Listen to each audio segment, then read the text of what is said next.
Quels sont les profils de personnes qui peuvent être victimes d'emprise spirituelle? En fait, nous allons voir aujourd'hui que n'importe qui peut se trouver victime d'emprise. Et vous pourrez, à la fin de cet entretien, évaluer si vous ou l'un de vos proches peut être concerné par cela. Y a-t-il, oui ou non, la possibilité d'être sous emprise? Recto verso s'adresse à des personnes ayant un lien avec l'ésotérisme ou le Nouvel Âge, milieux dans lesquels il est possible de rencontrer des situations d'emprise spirituelle plus fréquentes. C'est pourquoi nous traitons de ce sujet pendant un mois. Nous avons vu la dernière fois qu'une victime arrive dans une réalité qui connaît déjà des mécanismes d'emprise. Si vous n'avez pas écouté cet entretien, je mets le lien en description. Avec ce que nous avons déjà vu précédemment, nous en arrivons à ce constat. En fait, l'autre, en tant qu'autre, n'a pas d'existence réelle. Il n'est qu'un instrument, un rouage, qui va permettre au groupe de continuer à fonctionner dans ses délires, dans ses dysfonctionnements et dans sa toxicité. Le nouvel arrivant va s'ouvrir, mais il ne va pas être accueilli pour qui il est en réalité, ni avec une réelle bienveillance. À travers sa personnalité, à travers ses attentes, en fait, on va chercher à continuer à jouer le jeu du groupe et perpétuer des luttes de pouvoir, d'asservissement, chacun dans son couloir, chacun selon sa place dans le schéma général que nous avons vu la dernière fois. Donc, en aucun cas, l'accueil ne servira à aider la personne dans sa recherche, que j'ai appelée spirituelle au sens large. Avoir à l'esprit que l'autre n'est qu'un outil est très important. C'est ainsi qu'on va mieux saisir qu'il sera rejeté ou admiré, sans jamais tenir compte de ses états d'âme, ni leur importance, ni pour ce qu'ils sont. C'est pourquoi il n'y a rien à attendre des imposteurs. Ils ne s'excuseront jamais, ne reconnaîtront pas leur tort, ils ne se remettront jamais en question, jusqu'à ce qu'ils tombent en fait, lorsqu'ils seront renversés par d'autres imposteurs éventuellement plus cruels ou plus malins. Les attentes et aspirations des nouveaux ne sont que des moyens de remettre un jeton dans la machine pour permettre au système de perdurer. Rien de plus. La personne qui arrive ne le sait pas, car fort heureusement tous les groupes ne sont pas dans cette configuration. Alors on verra la prochaine fois des critères qui vont permettre d'identifier dans les grandes lignes si oui ou non on est dans un groupe présentant des risques de dérive, où que l'on en soit de sa fréquentation, c'est-à-dire où que soit sa place dans le schéma. On verra ça donc la prochaine fois. Aujourd'hui, on va plutôt s'intéresser aux victimes. On a souvent l'image de victimes de dérive comme étant des personnes faibles ou influençables, ou dans une phase un peu dépressive de leur vie, ou en recherche d'identité, ce genre de choses. Or, ce n'est pas en forçant le trait que l'on va comprendre ce qu'il se passe dans ce genre de choses en tout cas.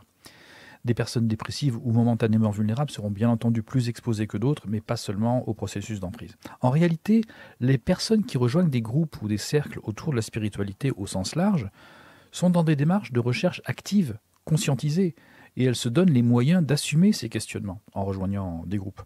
Donc ce sont plutôt des personnes hautement responsables ou ayant la capacité de se remettre en question ou à se montrer vulnérables.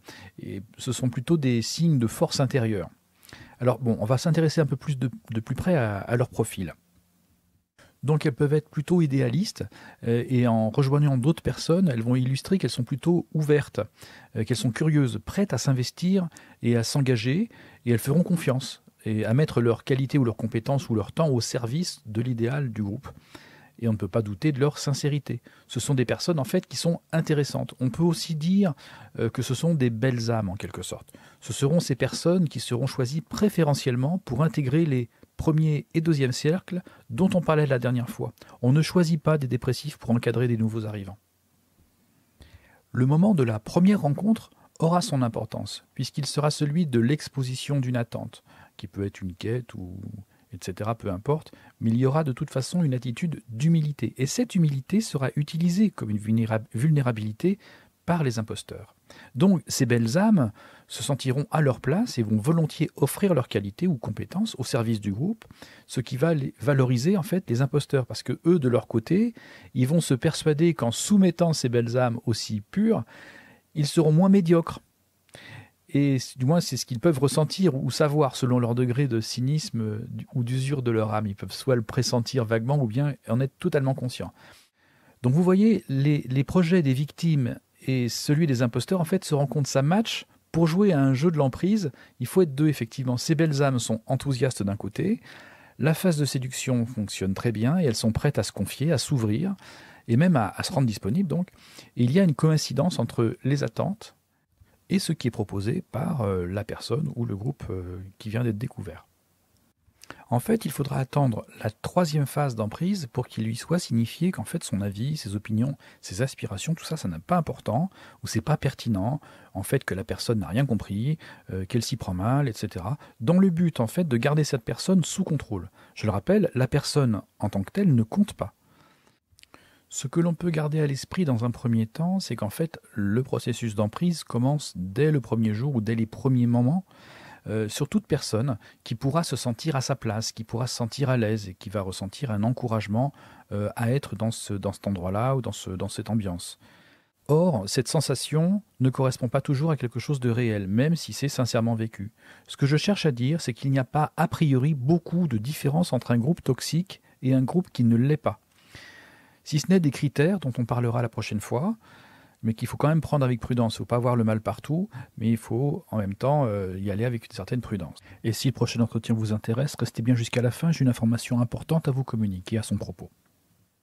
Parce que la réalité, lorsque l'on a une attente, et que l'on pense être dans le cadre qui peut l'accueillir, cette attente, on ne calcule pas si les personnes sont sincères ou si elles nous veulent réellement du bien. On donne, on s'expose, et puis on a l'impression qu'on est à sa place.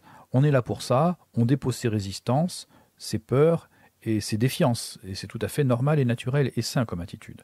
La personne peut exposer aussi sa blessure humaine dans un cadre qu'elle estime de confiance, et je rappelle que nous sommes tous des êtres blessés, donc il n'y a pas de honte à cela, et ce n'est pas une marque de faiblesse que de le faire, au contraire.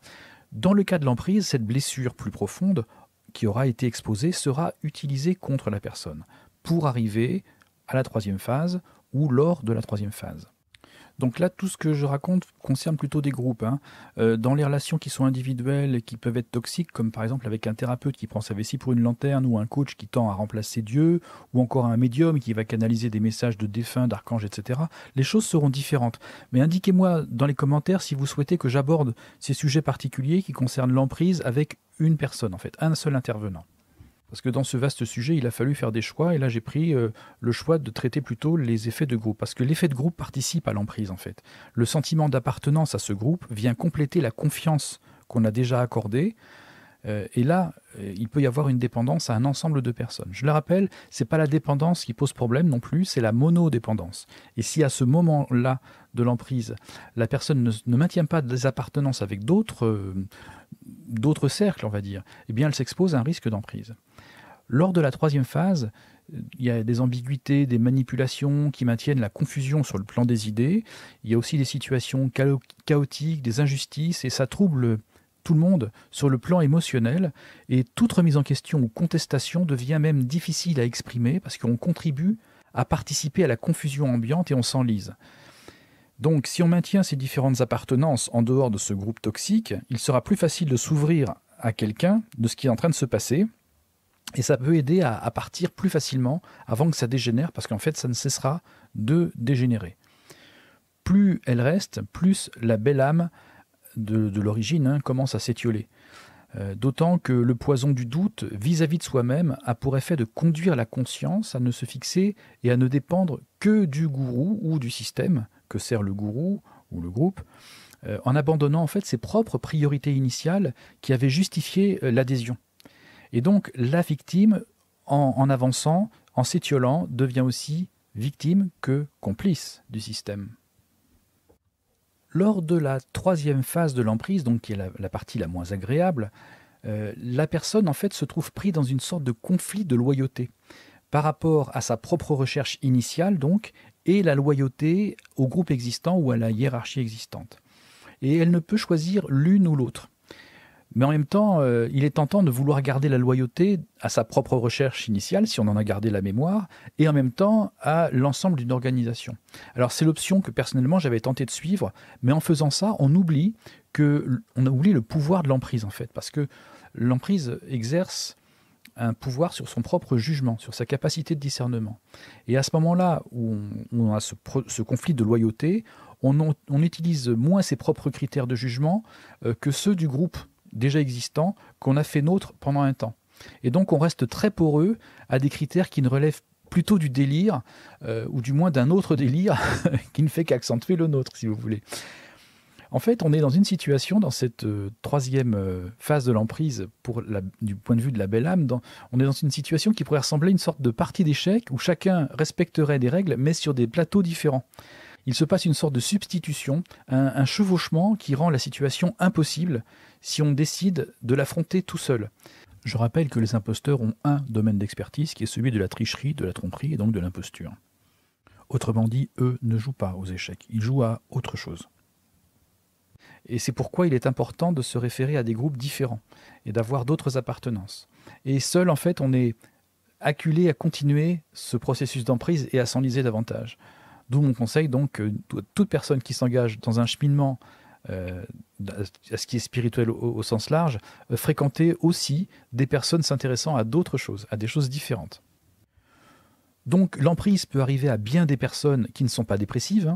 Au contraire, se poser des questions dénote plutôt d'une maturité. Le fait de développer le courage de chercher ce qui répondrait à des questions, être capable d'abnégation, tout ça illustre une authentique force intérieure. Et comme nous sommes tous des êtres blessés, nous avons aussi tous un ressort intérieur puissant. Donc l'emprise, non seulement ça peut s'adresser à des personnes de grande qualité, mais surtout à tout un chacun. La prochaine fois, on abordera des critères concrets qui pourront vous permettre d'identifier si vous ou l'un de vos proches est concerné par ces processus d'emprise.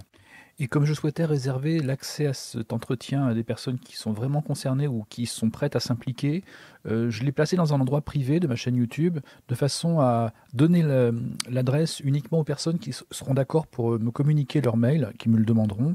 Bien sûr, je m'engage à garder le mail tout à fait discret, mais c'est pour réserver cet accès à ces personnes-là et pas au grand public, on va dire. À bientôt. Allez, salut.